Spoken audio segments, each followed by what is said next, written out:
Dans l'immensité des réflexions humaines, une vérité fondamentale émerge. Notre ignorance est le point de départ de toute connaissance. Ces mots, prononcés par Socrate, résonnent à travers les âges, incarnant la quête incessante de ce philosophe pour comprendre le monde et lui-même. À Athènes, au VE siècle avant notre ère, Socrate se distingue comme l'un des plus grands penseurs de son temps, défiant les conventions établies. Dans un contexte où la démocratie émerge, la sagesse devient un idéal. Socrate, armé d'un esprit acéré, cherche à dévoiler les mystères de l'existence. À travers son approche fondée sur le dialogue, il découvre que la connaissance de soi est la clé de la véritable sagesse. Chaque réponse, selon lui, suscite de nouvelles questions. Ses conversations dans les rues animées d'Athènes se transforment en explorations profondes, révélant des vérités dérangeantes. Cette méthode socratique devient un puissant outil d'interrogation, incitant ses interlocuteurs à défier leurs croyances. Socrate n'aspire pas à dominer le débat, mais à éclairer le chemin de la compréhension individuelle, pavé de doutes et d'introspection. Ces vérités, souvent dérangeantes, attirent l'attention des autorités, menant à son procès. Accusé de corrompre la jeunesse et d'introduire de nouvelles divinités, il reste fidèle à ses principes, affirmant que la quête de la vérité est essentielle, même au prix de sa vie. Socrate devient ainsi le martyr de la sagesse. Son héritage, empreint de courage et d'intégrité, perdure à travers le temps, nous incitant à réfléchir sur nos propres vérités et valeurs.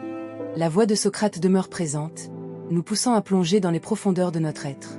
La sagesse, pour lui, n'est pas seulement un savoir, mais un voyage introspectif vers la vérité. Socrate, bien qu'il n'ait laissé d'écrit, est immortalisé par ses disciples, notamment Platon, qui capture son obsession pour la vérité. Sa vie est marquée par une quête incessante. À Athènes, il engage des débats passionnés avec des citoyens et des intellectuels. Plutôt que d'affirmer des vérités, il pose des questions, incitant les autres à examiner leurs croyances. Ce processus, connu sous le nom de méthode socratique, est une forme d'inquisition de soi, visant à se défaire des illusions. Socrate cherche à éveiller les consciences, persuadé que la connaissance de soi est la première étape vers la sagesse. Dans l'Apologie de Platon, il défend sa vie d'interrogation, conscient des dangers qu'elle comporte. Les autorités d'Athènes, alarmées par ses idées, le jugent coupable. Socrate, fidèle à lui-même, refuse de fuir, préférant la mort à l'abandon de ses principes. Dans ces derniers moments, il continue à dialoguer avec ses disciples, partageant des réflexions sur la vie et la mort.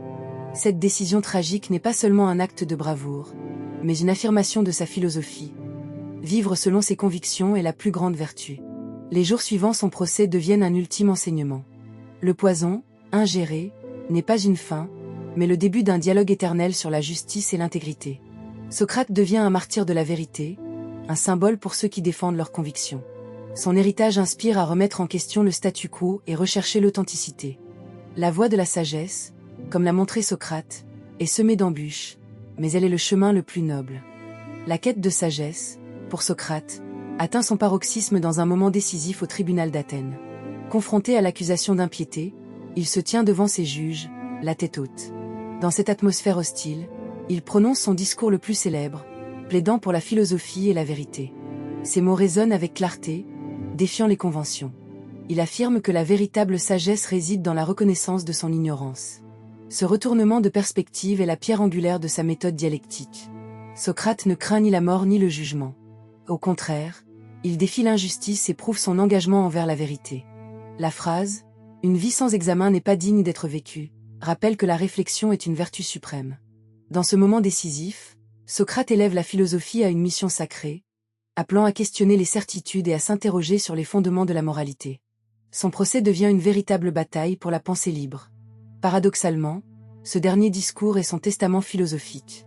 En proclamant son amour pour la vérité, Socrate devient un martyr de la sagesse.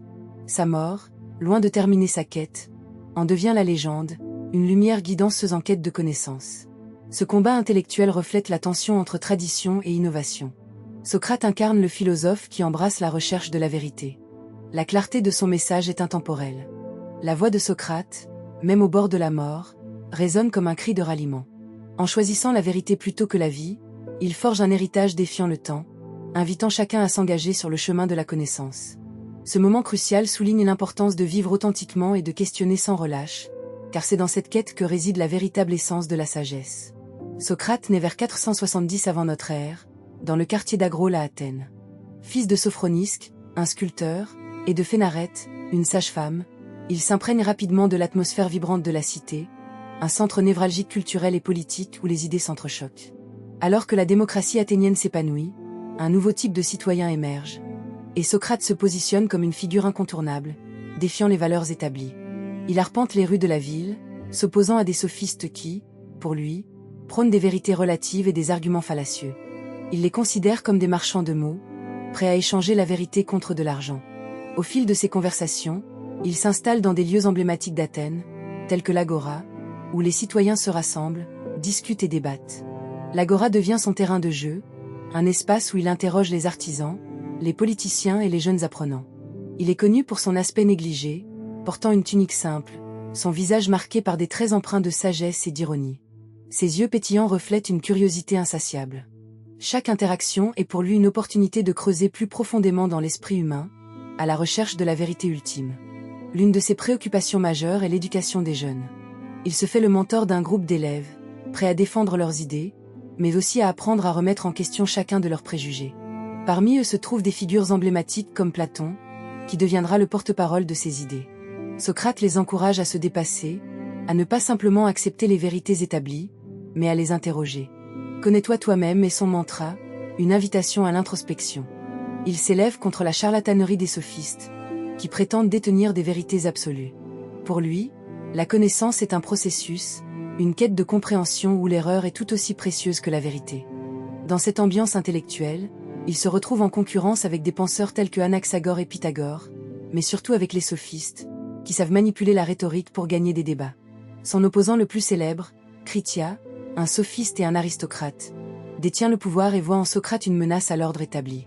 C'est un combat de titans, où la vérité contre l'illusion s'affrontent sur le terrain de la philosophie. La rivalité avec Robert Hooke et Leibniz se manifeste également dans le domaine des mathématiques et des sciences, alors que Socrate, bien que n'étant pas un mathématicien au sens strict, suscite des débats sur la nature de la connaissance et de l'existence. Il pose des questions fondamentales sur l'univers et notre place dans celui-ci, et ses réflexions alimentent les pensées des scientifiques qui le suivront, créant ainsi un héritage qui transcende son époque. Dans son amour pour la vérité, Socrate s'engage également dans des réflexions plus sombres. Sa passion pour la philosophie le conduit à explorer l'alchimie, une obsession qui nourrit ses pensées sur la transformation et la purification de l'âme.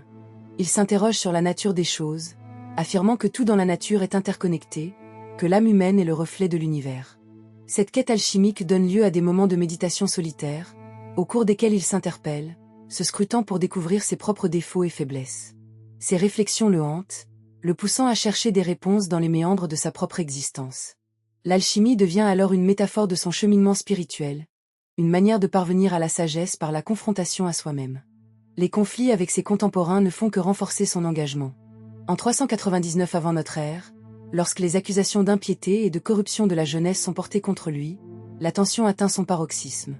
Le procès, qui se déroule dans le cadre du système judiciaire athénien, est à la fois une épreuve pour lui et un moment décisif pour la philosophie. Les accusations sont portées par des figures influentes de la société, et Socrate sait que son destin est scellé. Le jour du procès, l'atmosphère est électrique. Dans le tribunal, les murs de marbre résonnent des murmures des citoyens, curieux de découvrir le sort du philosophe. Socrate se présente vêtu de sa simple tunique, sa posture droite et son regard déterminé. Il se place au centre de la salle, son calme contraste avec l'agitation ambiante. À mesure que son avocat s'exprime, il réalise que l'opinion publique est déjà largement tournée contre lui, alimentée par les rumeurs et les préjugés. Les juges, des hommes d'un autre temps, portent un regard critique sur lui, comme s'il était un étranger dans son propre pays. Socrate commence sa défense. Dans un discours empreint de passion et de logique, il présente ses idées, ses croyances. Il plaide pour la philosophie, pour le droit à la pensée critique. Ses paroles, telles des flèches, atteignent le cœur de ceux qui l'écoutent. En appelant à la vertu, il rappelle à ses auditeurs que les vérités de la vie se trouvent au-delà des apparences, que le véritable bonheur réside dans l'examen de soi et non dans l'adhésion aveugle aux traditions. La malheureuse Athènes, dit-il, se laisse mener par la peur et l'ignorance. Je ne corromps pas la jeunesse, je l'encourage à penser par elle-même. Ces mots, pleins de défis, résonnent comme un cri désespéré pour l'éveil des consciences. Sa défense, bien que magistrale, ne peut cependant obtenir l'indulgence des juges, qui le condamnent à mort. Ce moment de tension intense est le point culminant de sa vie. Socrate, face à l'inévitable, choisit de ne pas fuir.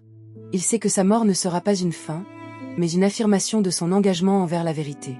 La nuit qui suit son procès est marquée par des conversations secrètes avec ses disciples, qui viennent lui rendre visite en prison. Ils discutent, échangent des idées sur la vie, la mort et la nature de l'âme. Socrate, avec une sérénité troublante, en profite pour partager ses pensées les plus profondes. La mort n'est qu'une transition, dit-il. Si je pars, je rejoindrai les grands esprits qui m'ont précédé. Et si je reste, je continuerai à enseigner, à questionner, à aimer la vérité. Le moment de boire la ciguë approche. Socrate se tourne une dernière fois vers ses amis. Dans un dernier souffle de lucidité, il déclare « Je veux mourir comme j'ai vécu, en quête de vérité. Ne pleurez pas pour moi, mais célébrons cette vie dédiée à la sagesse. » Lorsque le poison commence à agir, il ressent d'abord une sensation de chaleur, puis une lourdeur qui l'envahit. Mais au lieu d'une peur panique, il ressent une paix intérieure. Il pense aux nombreuses discussions qu'il a eues, aux vies qu'il a touchées, aux vérités qu'il a révélées. Il ferme les yeux, et dans cet ultime instant, son esprit s'élève, libre et sans entrave. La mort de Socrate n'est pas simplement un événement tragique, mais un tournant dans l'histoire de la philosophie. Sa vision élargit les horizons de la pensée humaine, et son héritage perdure à travers les siècles.